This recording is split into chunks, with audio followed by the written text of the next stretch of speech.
নমস্কার, আমি রিয়া। আমার ইউটিউব চ্যানেলে আপনাদের সকলকে স্বাগত। রামায়ণ মহাকাব্যের ৭টি কাণ্ডের কাহিনী ধারাবাহিকভাবে আমি উপস্থাপন করব।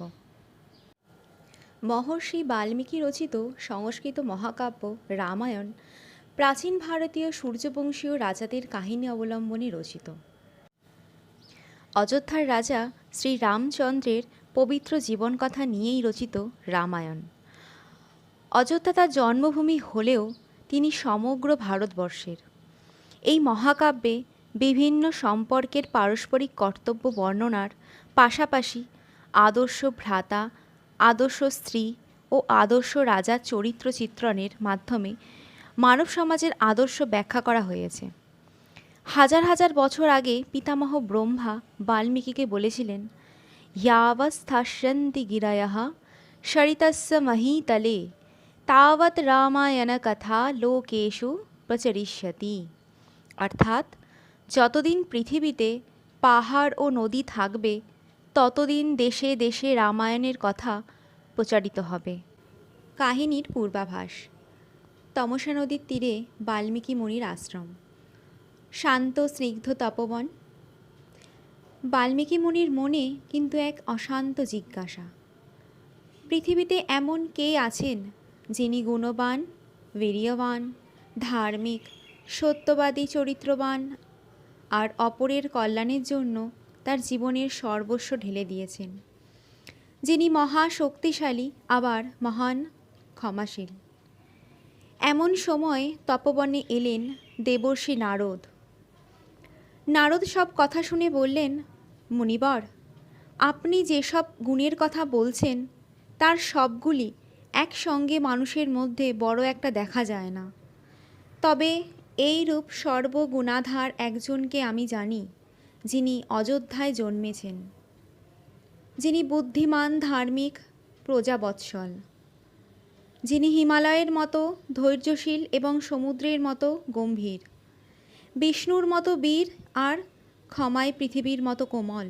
তার নাম শ্রীরামচন্দ্র। দেবর্ষি নারদ শ্রীরামচন্দ্রের সম্বন্ধে অনেক কথা জানালেন বাল্মীকিকে।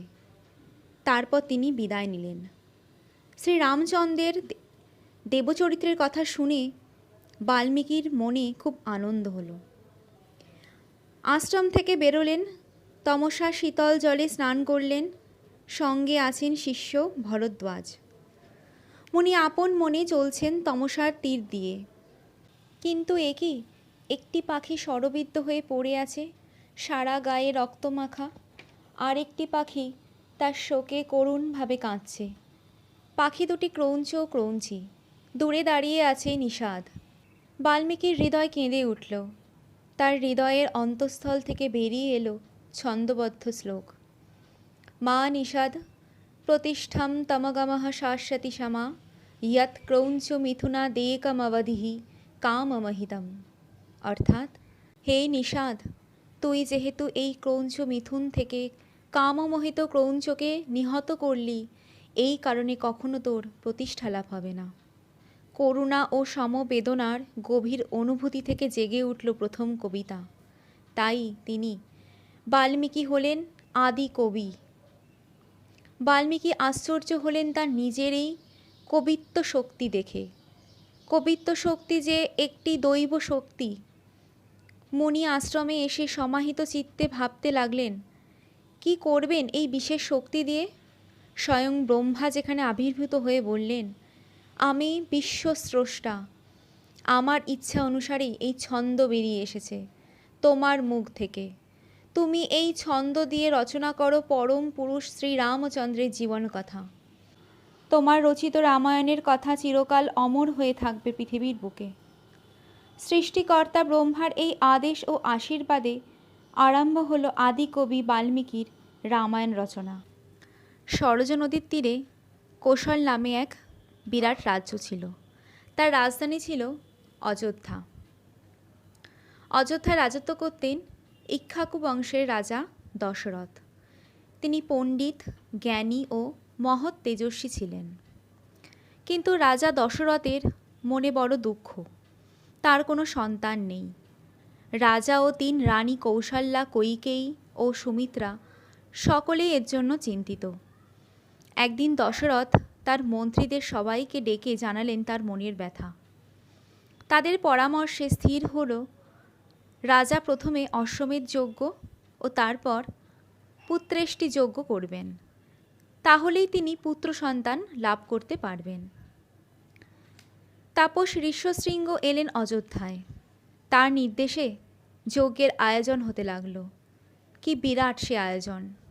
1 বছর লাগলো সকল জিনিসপত্র সংগ্রহ করতে। 1 বসন্তকাল থেকে আর 1 বসন্তকাল। অশ্বমেধ যজ্ঞের অশ্বটি দিকে দিকে দশরথের জয় ঘোষণা করল এবং ঠিক 1 বছর পরে ফিরে এলো অযোধ্যায়। ঋষ্যশৃঙ্গ অপর মুনিগণের সহায়তায় অশ্বমেধ যজ্ঞ সম্পন্ন করলেন।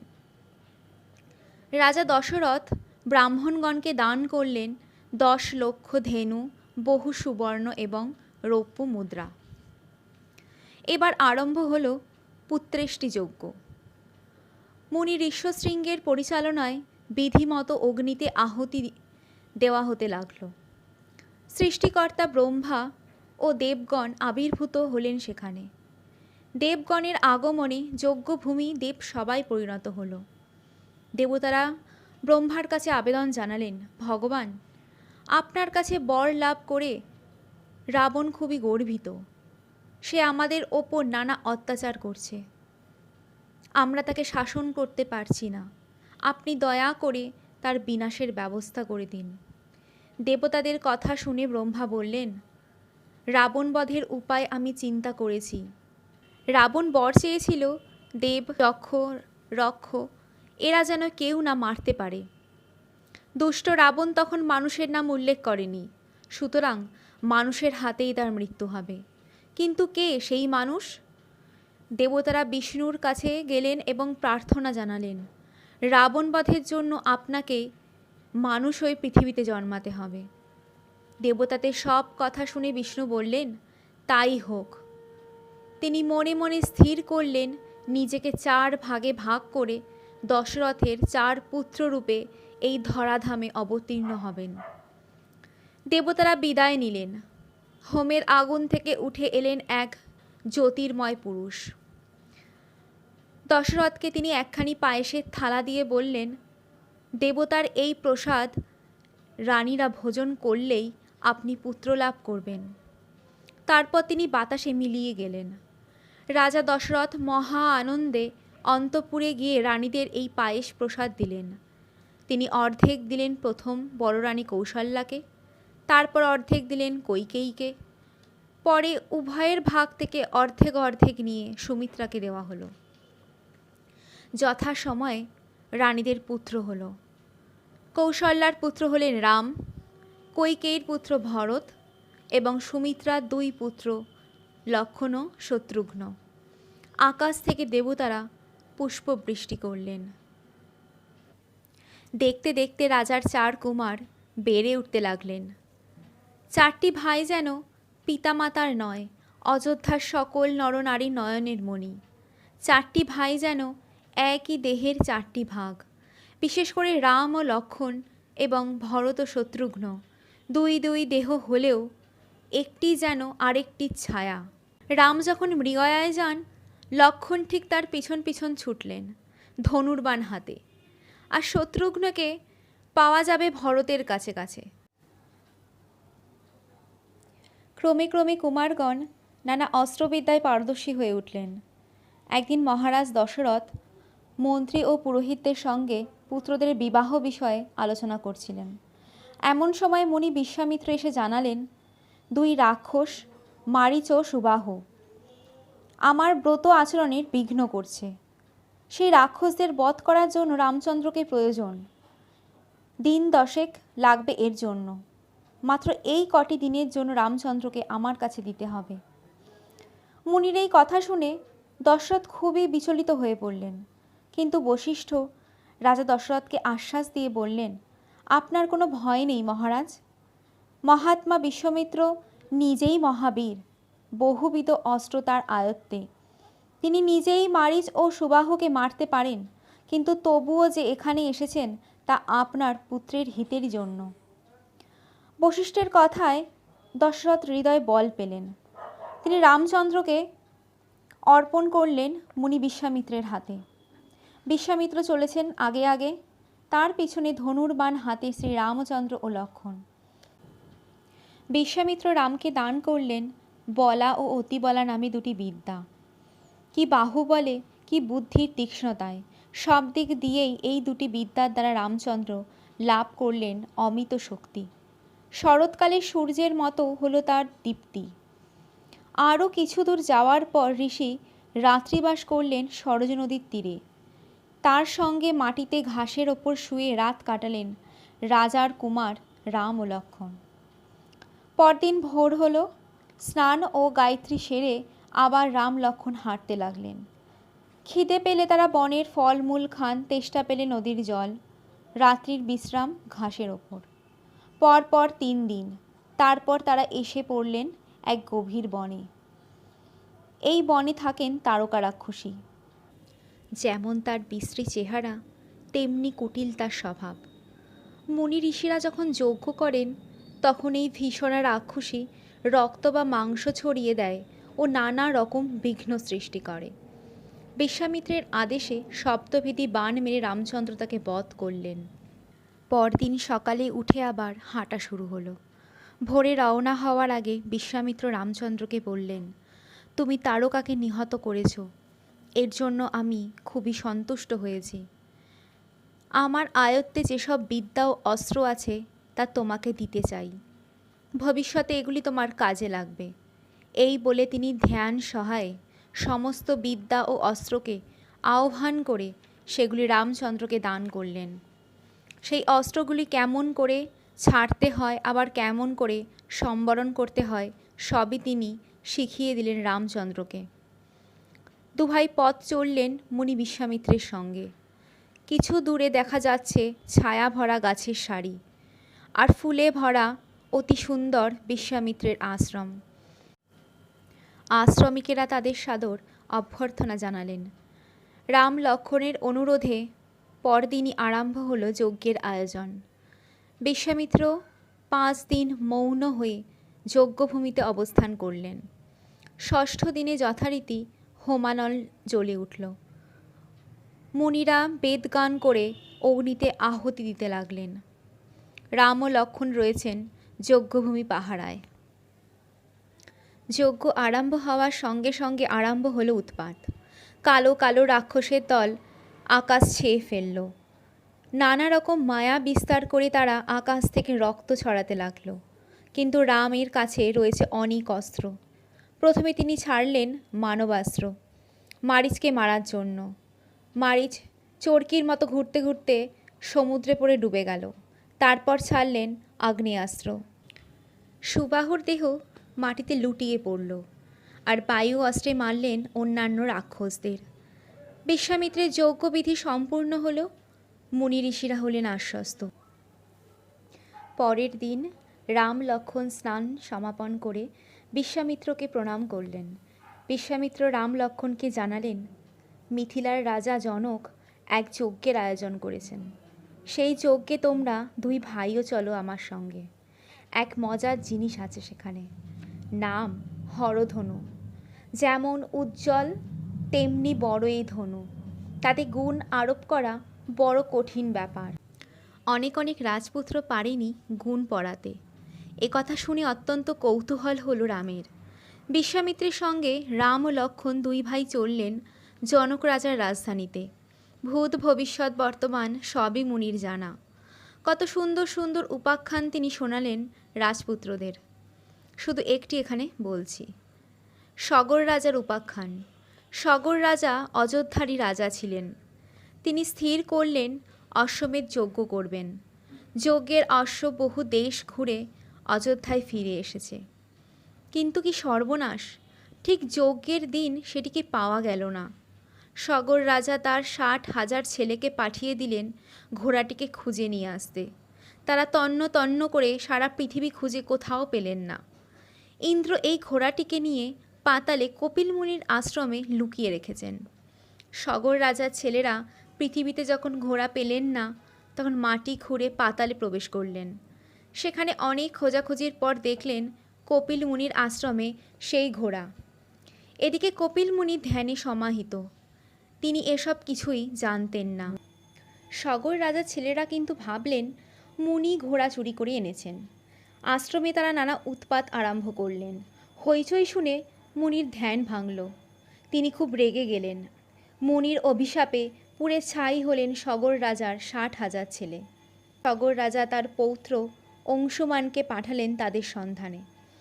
অনেক অনুসন্ধানের পর অংশুমান পাতালে এসে কপিল মুনির আশ্রমে যজ্ঞের ঘোড়াটিকে পেলেন আর জানতে পারলেন কপিল মুনির অভিশাপে তার পিতৃব্যেরা সকলে ভস্ম হয়ে গেছেন। আরও অনুসন্ধানে জানলেন সুরেশ্বরী গঙ্গা ছাড়া তাদের কেউ আর উদ্ধার করতে পারবেন না। কপিল মুনির আশ্রম থেকে অংশুমান ঘোড়া নিয়ে ফিরলেন। সগর রাজা অশ্বমেধ যজ্ঞ সম্পাদন করলেন বটে, কিন্তু পুত্রদের শোকে তার মৃত্যু হলো। অনেক দিন পরে এই বংশে এলেন ভগীরথ। তিনি পিতৃপুরুষদের উদ্ধারের জন্য কঠোর তপস্যা করতে লাগলেন। তার তপস্যায় তুষ্ট হলেন ব্রহ্মা। ব্রহ্মার কাছে ভগীরথ বর চাইলেন গঙ্গা যেন স্বর্গ থেকে এই ধরাধামে নেমে আসেন আর তার পিতৃপুরুষদের উদ্ধার করেন। ব্রহ্মা প্রসন্ন হয়ে ভগীরথের প্রার্থনা পূর্ণ করলেন। পতিত পাবনী গঙ্গা তার করুণা ধারা নিয়ে নেমে এলেন এই পৃথিবীতে। সগর রাজার 60,000 ছেলে শাপমুক্ত হয়ে স্বর্গে চলে গেলেন। ভগীরথ এনেছিলেন বলে গঙ্গার আরেক নাম ভাগীরথী। রাম ও লক্ষ্মণ এগিয়ে চলেছেন। মিথিলা নগরী আর বেশি দূরে নেই। সেখানে দেখলেন একটি নির্জন আশ্রম। আশ্রমটি এককালে ছিল গৌতম মুনির। গৌতম মুনির শাপে তার স্ত্রী অহল্যা পাষাণে পরিণত হয়েছে। রামচন্দ্রের স্পর্শে পাষাণ অহল্যা আবার মানবী হয়ে উঠলেন। মিথিলায় রাম, লক্ষ্মণ এবং বিশ্বামিত্রকে পেয়ে জনক রাজা মহা খুশি। তিনি হরধনু সম্বন্ধে বলতে লাগলেন। মহাদেব প্রথমে এই হরধনু দেন দেবতাদের, পরে দেবতাদের কাছ থেকে পেয়েছেন আমাদের পূর্বপুরুষ মহাত্মা দেবরাত। সেই থেকে এটি আমরা অনেক যত্নে রক্ষা করে এসেছি। আমার একটি কন্যা আছে, তাকে লাঙল দিয়ে মাটি চাষ করার সময় পেয়েছিলাম। তার নাম সীতা। আমি ঠিক করেছি যে বীর এই ধনুতে জ্যা রোপণ করতে পারবেন সেই পাবে আমার এই কন্যাকে। এই বলে জনক রাজা ধনুটি আনতে আদেশ করলেন।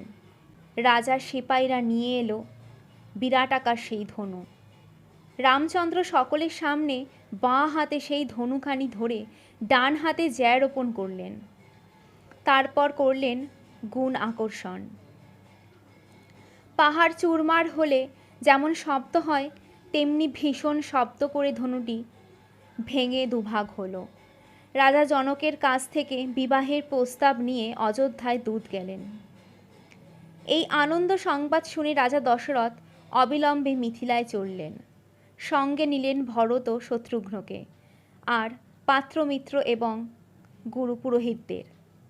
মিথিলায় আজ আনন্দের স্রোত বইছে। জনক দুহিতা সীতার সঙ্গে শ্রীরামচন্দ্রের বিবাহ হল। জনক তার অপর কন্যা উর্মিলাকে অর্পণ করলেন লক্ষ্মণের হাতে। জনকের ভ্রাতা কুশধ্বজের 2 গুণবতী কন্যা ছিল, মান্ডবী ও শ্রুতকীর্তি। তাদের বিবাহ হল ভরত ও শত্রুঘ্নের সাথে। মহা আনন্দে রাজা দশরথ 4 পুত্র ও 4 পুত্রবধূ নিয়ে ফিরলেন অযোধ্যার দিকে। কিন্তু এই আনন্দের মধ্যে দেখা দিল বিপদের কালো ছায়া। জ্বলন্ত অগ্নির মতো ভয়ঙ্কর মুনি পরশুরাম পথরোধ করে রামচন্দ্রকে বললেন, দশরথ নন্দন, তোমার অদ্ভুত বীর্যের কথা শুনেছি। তুমি হরধনু ভঙ্গ করেছ, সেটা খুবই প্রশংসার কথা। আমার কাছে আরেকটি ধনু আছে, এটি হলো বিষ্ণু ধনু। এতে যদি জ্যা রোপণ করতে পারো তবে তুমি আমার সঙ্গে দ্বন্দ্বযুদ্ধ করবার সম্মান পেতে পারবে। দশরথ এতে খুব ভীত হয়ে অনুনয় করে বললেন, মুনিবর, আপনি মহাবীর। পূর্বে আপনি ক্ষত্রিয়কুল ধ্বংস করে আপনার বীরত্বের পরিচয় দিয়েছেন, কিন্তু আপনি দেবরাজ ইন্দ্রের কাছে প্রতিজ্ঞা করে বলেছেন আর অস্ত্র ধরবেন না। আপনি বালক রামকে অভয় প্রদান করুন। দশরথের কোনো কথা যখন মুনি শুনলেন না, তখন রামচন্দ্র বিষ্ণুধনু নিয়ে তাতে স্বরসন্ধান করলেন আর বললেন, মুনিবর, আমার এই স্বরসন্ধান অব্যর্থ। আপনাকে আমি হত্যা করতে চাই না, কিন্তু এই স্বরে হয় আপনার গতিশক্তি রোধ করবে, নয়তো আপনার তপস্যার ফল নষ্ট হবে। বলুন, কোনটা আমাকে করতে হবে? রামের কথা শুনে কেমন যেন হয়ে গেলেন পরশুরাম। তিনি বিনয়ীভাবে বললেন, আমার গতিশক্তি নষ্ট করো না, বরং আমার তপস্যার ফল নষ্ট করে দাও তোমার এই স্বর দিয়ে। রামচন্দ্র তাই করলেন। 4 পুত্র ও 4 পুত্রবধূ এবং বন্ধু বান্ধব সকলকে নিয়ে নির্বিঘ্নে দশরথ অযোধ্যায় প্রবেশ করলেন। 4 পুত্র ও 4 পুত্রবধূ এবং বন্ধু বান্ধব সকলকে নিয়ে নির্বিঘ্নে দশরথ অযোধ্যায় প্রবেশ করলেন। কৌশল্যা, কৈকেয়ী, সুমিত্রা মঙ্গলাচরণ করে বরণ করলেন নববধূদের। কিছুদিন পরে শত্রুঘ্নকে নিয়ে ভরত বেড়াতে গেলেন মাতুলালয়ে। অযোধ্যাকাণ্ড পরবর্তী পর্বতে আলোচিত হবে। ধন্যবাদ।